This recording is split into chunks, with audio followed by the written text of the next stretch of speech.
Hey Ben, Hey, Charles. how are you today, Ben? Good. Good to meet you. How are you? Nice to meet you too. I am very good. Today's my birthday. Well, happy birthday. That's awesome. Thank you. Thank Yeah. you. You're in Bothell. Yeah, Bothell just about 20 minutes north of of Seattle. Bot.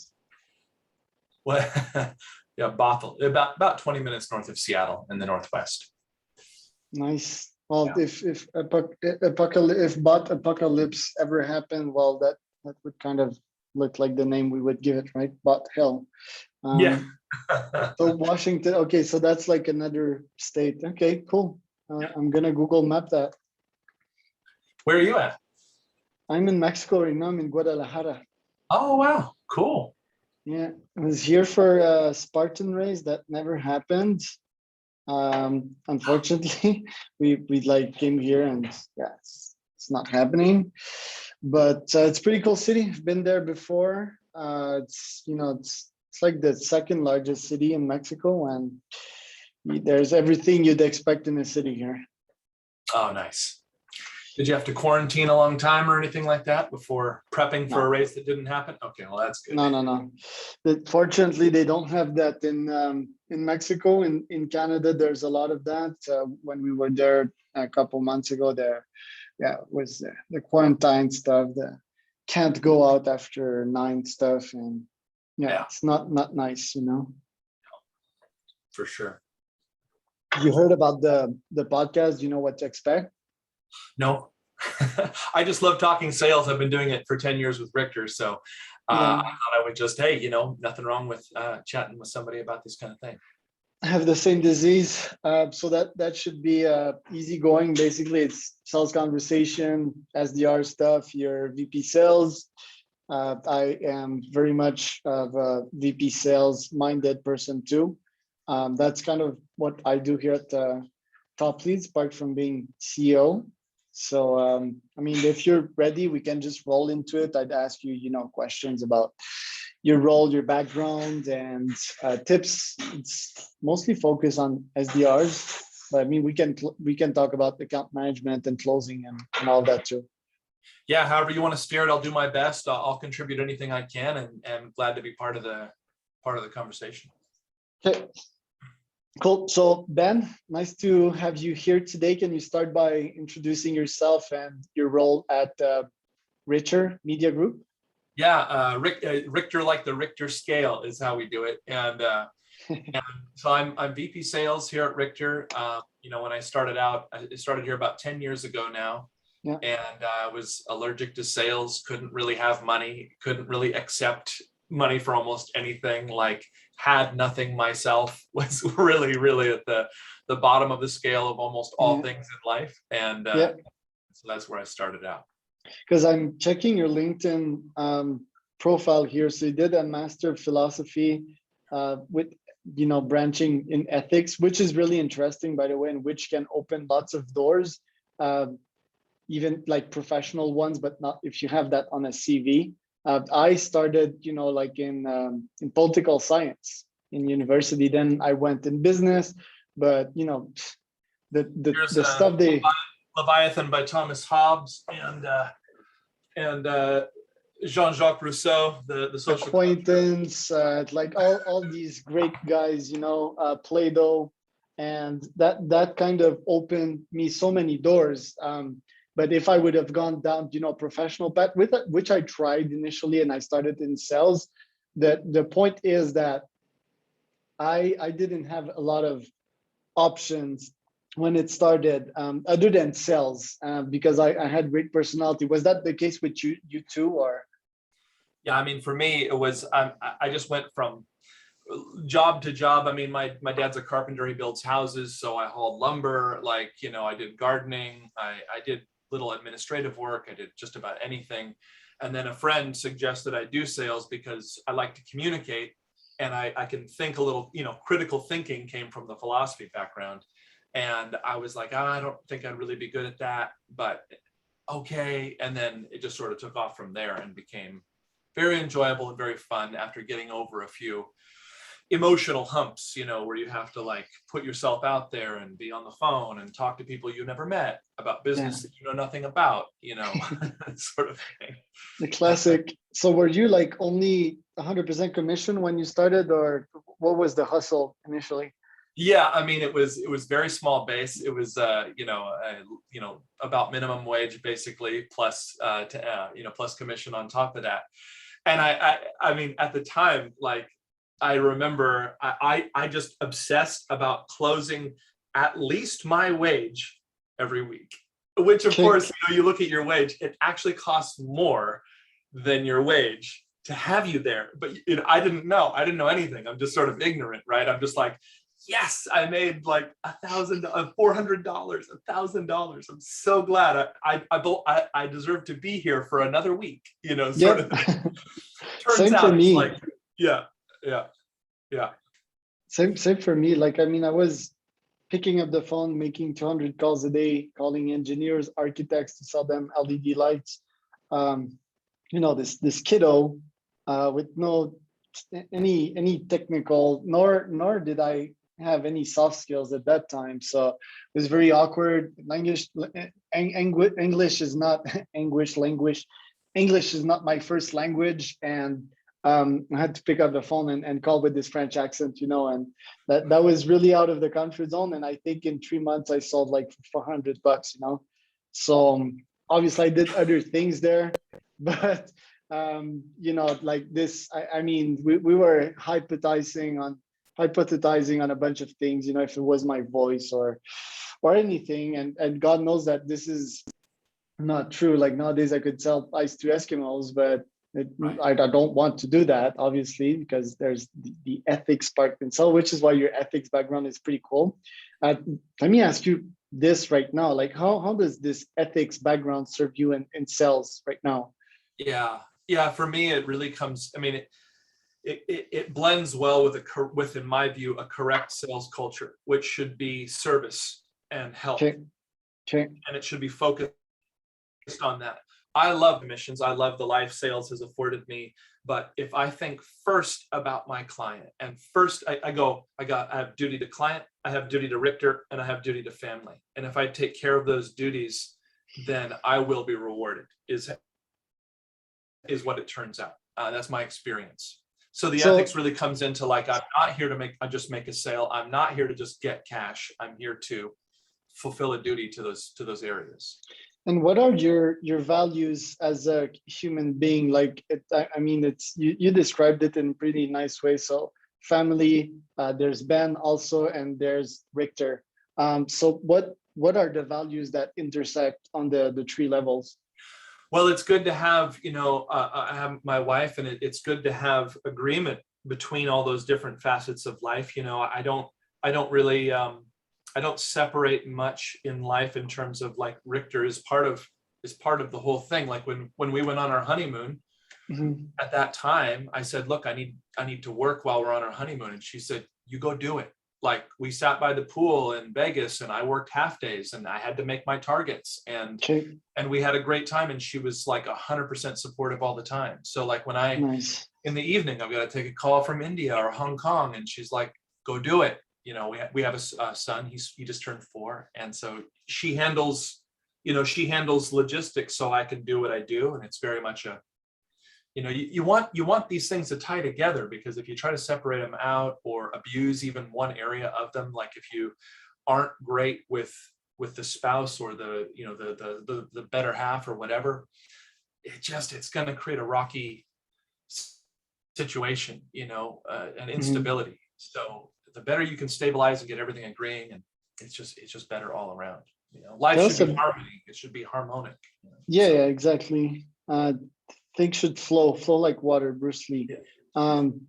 Tell us a bit more about Richter, because you mentioned calls about Hong Kong, India. Was that part of Richter back in the days, or? Yeah, I mean, still, we've grown. So when we first started out, it was a lot of SMB, a lot of small to medium business, and our product at the time was $1,000 video. You get a video for $1,000, and we had it was interesting. It was wild. It was kind of crazy. And then our CEO, he's always had a very specific vision, Robert Cornish. And so eventually we sort of started to move away from SMB. And now these last probably 3 years, we've been almost exclusively focused on billion-dollar global, very large B2B tech, finance, some manufacturing, and some entertainment companies. Got it. So IBM, AT&T, things like that. So we're focused on that larger So scale. what kind of boss is Robert, and how does one VP sell satisfy his CEO? Man, the word to describe him is intense. Now, you tell him that and he goes, I don't know what you mean. Like, he genuinely is like, I don't know. People have called me that. And I go, so we've talked about it. And he's like, passionate. I'm passionate. But like, you ask anyone, he's the most intense individual I know. The way for me to perform as a VP sales with a CEO with that sort of mindset is largely compliance. Go and do this.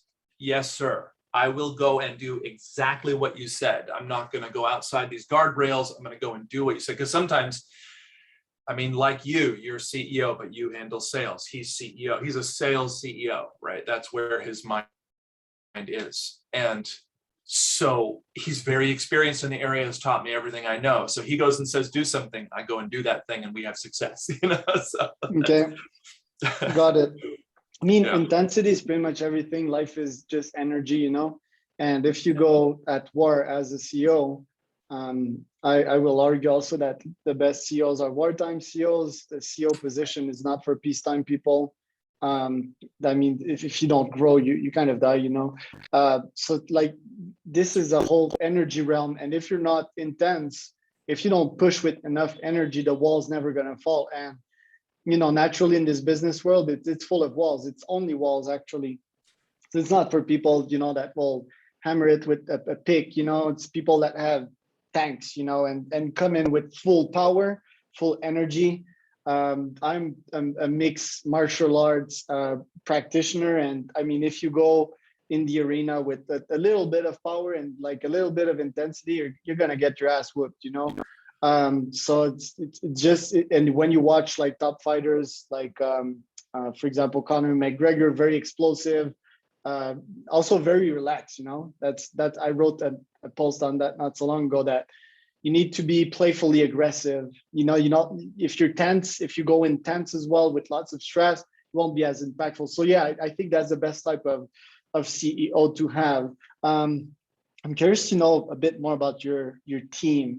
Do you manage SDRs, account execs as part of sales at Ritcher? Yeah, I have a handful of salespeople under me, and Okay. yeah, the goal is to grow each of them into their own, like they should be able to do the same things. There's no ceiling. There's no anything like that. Okay. So are like, how many SDRs and how many account execs? Well, we have right now, I have 3 other sales reps under me, and I have an assistant myself. Okay. But we've been growing, like we've had as many as 12 salespeople at a time, things like that. But we want to grow much bigger. And when you say sales, do they do closing? Do they do prospection? What do they do? Yeah, we have a whole internal system that does that's sort of the bread and butter of what Ritcher is and can do. Like our client list, we now are currently working with 44 of the Fortune 500, and all of those relationships come from an internal system we use to reach out to very specific, hard to reach people and get them in communication with our salespeople, like with myself. Got my attention. You piqued my curiosity there. Yeah. And like, what is this outreach system? I mean, I need to know about it. Charles, come on, man. What do you want me to say? It's the secret sauce. No, Well, it's not. Yeah. tell me tell you about what it. I do rocket. outreach a lot. So like, I mean, we're an SDR agency here at Yeah. TopLeads, and I mean, there's no like magic formula as per se. There is, a set of criteria generally that you need to follow, but I mean, this is my thing. So yeah, I want to know. we very much curate who we're going to go after, and then we curate the communication, and It's a little bit, I mean, it's nuanced, I mean, I'm probably not saying anything that would surprise you. It's very nuanced.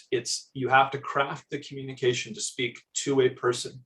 You can't be salesy. You can't be off-putting. You can't be spammy looking. You have to look and communicate real to a real person. And then you have to continue that cadence until, and you're not going to always hit 100%. Hell, you're not going to hit 1%, but you're going to, and then you have to have material that person will engage with. I mean, Ritcher, our primary deliverable would be video content. But what we really do is create communication.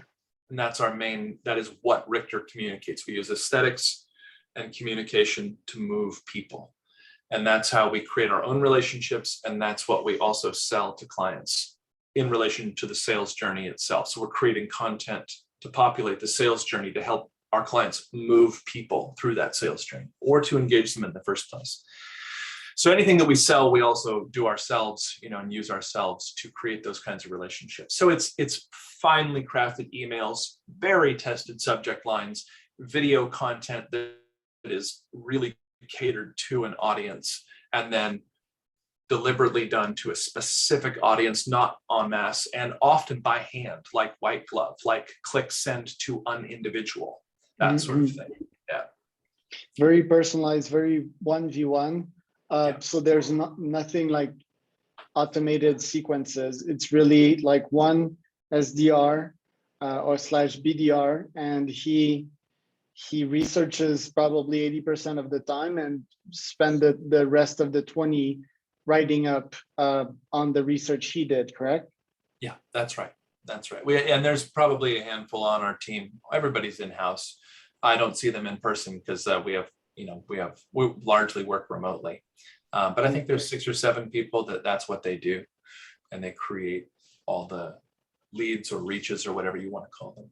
So at Fortune 500, it's specific titles. Do you outreach to more than one person, or do you focus on one key decision maker? And how do you know that this person is the key decision maker? I guess if you start sending them emails and they're really good, your emails, they'll just tell you, look, this is not me, this is this person, correct? Yeah, I mean, they often will sometimes say I'm not the right person, and then sometimes even loop in the right person or redirect or something like that. But very often it is like that. We have a track record of who we talk to and who we've been able to bring aboard for projects and things like this. And they're not always the decision maker. I mean, when you reach out to companies that large, some people have budgets and have the ability to pull a trigger, and some people don't, but will be the person that you work with. So you really have to, you do have to reach broadly, for sure. And it could go up to C-level. Even like right now, we're working with the CEO of a very large national brand directly. I actually have a call with her a little bit later today. So it could go up and down the organizing chart. Interesting. I guess the CEO, it's probably not Fortune 500, as these are huge companies. This one is multi-billion and not yet Fortune 500. Well, okay, yeah.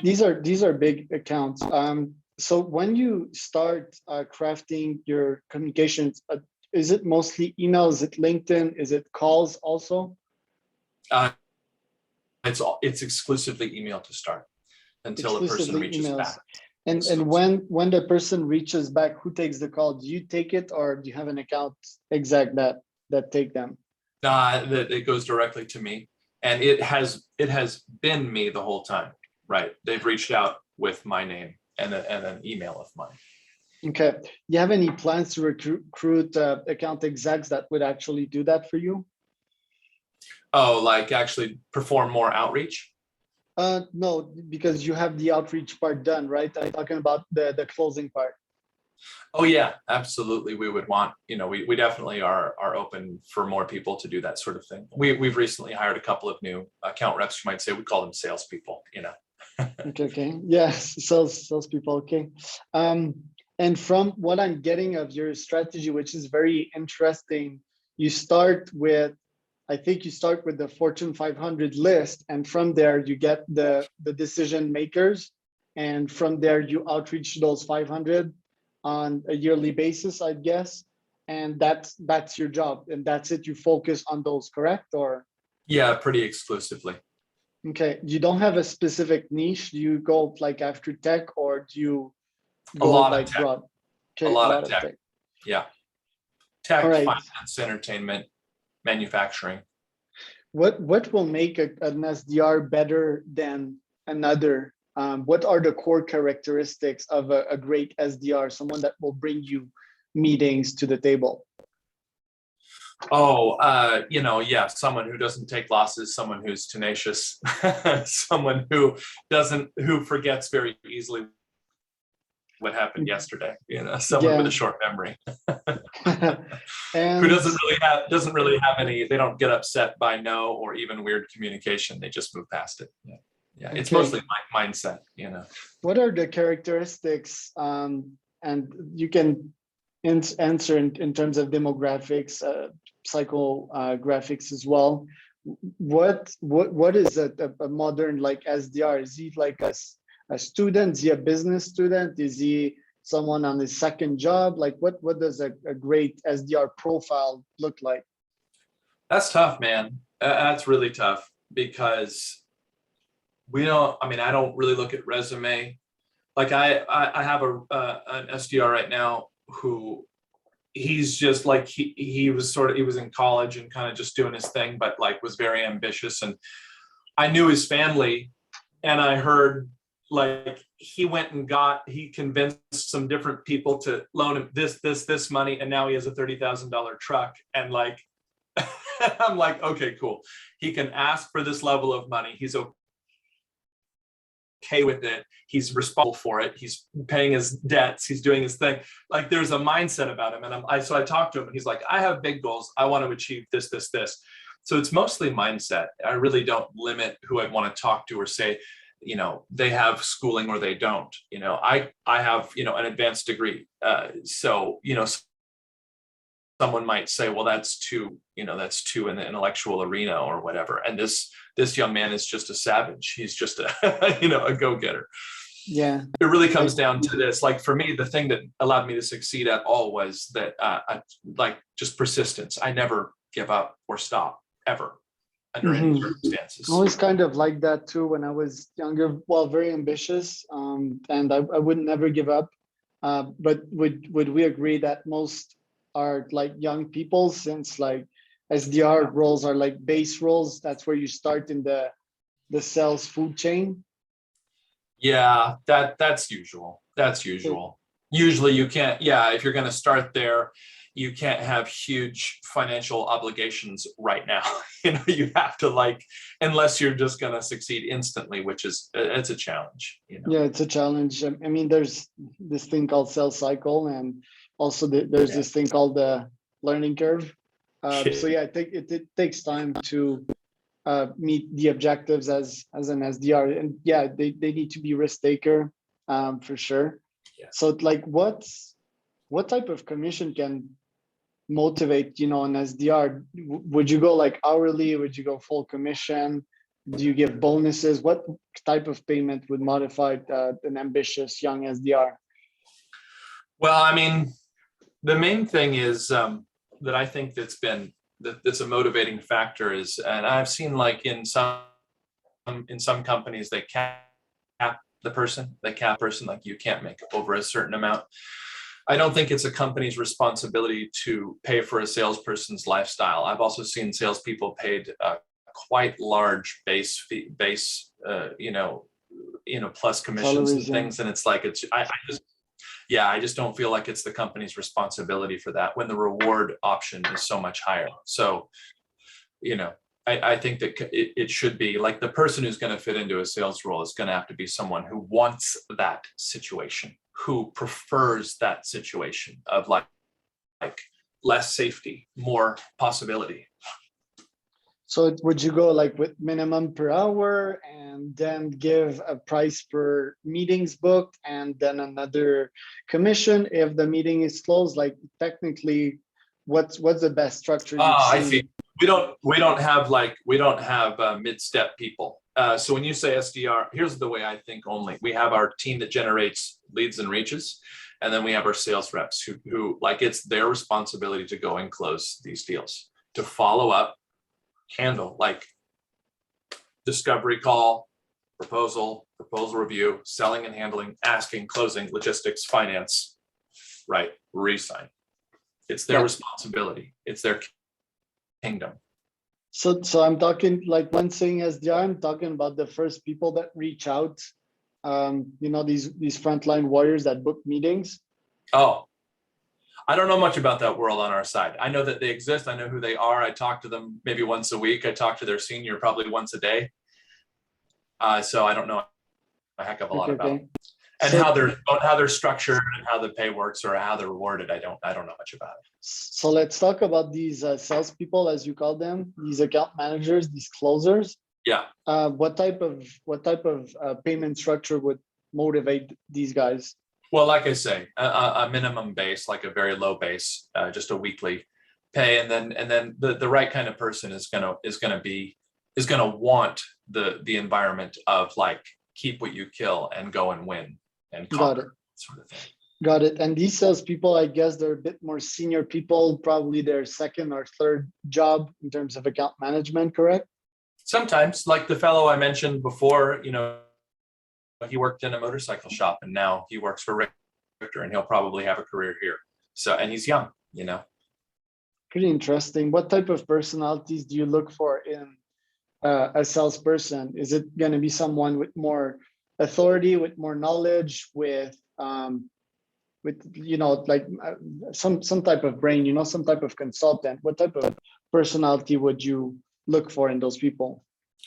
Yeah, I mean, you need someone who's bright, someone who's creative, but also like for me, the main factors that made me work here are I can duplicate exactly what I'm being told. I can duplicate it and I can go and execute that thing. I don't have to invent something new. I don't have to, go off the beaten path. So that's the main thing is just a mindset of like being able to duplicate, being willing to do, and to really be able to manage one's mind, is really key. Yeah, mindset's pretty much everything. This is coming to an end. Do you have any final tips for first-time salespeople out there, or the ones that are on the warpath right now to becoming a great salesperson? Yeah, it's like shouting into the Grand Canyon when you're starting out, and you like all you're hearing is your own voice back. You have to ignore that, and you must continue, because, like, for example, just last week, brand new salesperson here, and he made his first sale by himself, and it happened in a 48-hour window. Whereas weeks before, here he is, 50 plus calls a day, 100 plus emails a day, and like almost nothing, and then bam. And it just happens, so you have to persist and you have to ignore anything else and just go until it does. And that's it. There's nothing else in sales and starting out, because it's going to make you feel insane. You're going to invalidate yourself. You're going to say, I guess I'm not good at this. You're going to say all sorts of absolutely incorrect things, and you just must persist through them. Yeah, imposter syndrome, the monkey, the demon, however you want to call him, you need to tame that son of a bitch. That's right. So basically, I mean, like I do lots of endurance events and like tough things. I love throwing myself in the arena, and one of my favorite quote is Nike's "Just do it," and the second thing is keep going. So just do it and keep going. So true. You're gonna get there once. So hey Ben, thank you for dropping in. That was quite insightful. I'm gonna send you the details once this is done, and if you have any questions for me, feel free to reach out, man. Well, I appreciate it, Charles. Thanks for having the call. I'm glad to in any way I've helped out. I like talking about sales, so thank you for having me. I appreciate it. I would love to see where it ends up. Okay. Perfect, man. Have a great day. You Bye. too.